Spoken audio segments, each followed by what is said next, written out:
बोलिए श्री राज राजेश्वरी मेरी मात की जय। આજે આપણે વાત કરીશું વલાસન ધામનામાં કેડાવાળી માં મેરડી માતાજીના ઇતિહાસની।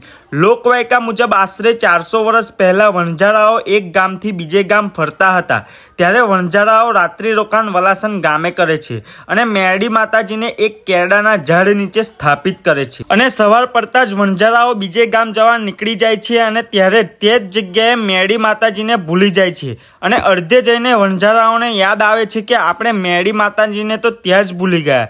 ત્યારે તે પાછા આ જગ્યા ઉપર આવે છે અને મેરડી માતાજીને વિનંતી કરે છે। ત્યારે મેરડી માતાજી કહે છે કે ભલે તમે મને ભૂલી ગયા પણ હું તમને નહીં ભૂલું। અને પછી મેરડી માતાજીએ એવું કીધું કે હું આ વલાસનની પવિત્ર ભૂમિ ઉપર રહીશ અને આ ગામનું ભલું કરીશ। પછી ગ્રામજનોએ એક નાનું મંદિર બનાવ્યું અને રોજ સવાર સાંજ પૂજા આરતી કરવા લાગ્યા અને ત્યારબાદ આજે 6 કરોડના ખર્ચે માં મેરડી માતાજીનું ભવ્ય મંદિર બનાવ્યું અને દર મંગળવારે અને રવિવારે હજારો માઈ ભક્તો માતાજીના દર્શનાર્થે આવે છે અને માતાજી તેમની મનોકામના પૂરી કરે છે। તો આ વિડીયો સારી લાગી હોય તો તમારા મિત્રો સાથે શેર કરી દેજો અને કોમેન્ટમાં જય મેરડી માતાજી લખવાનું તો ભૂલતા જ નહીં।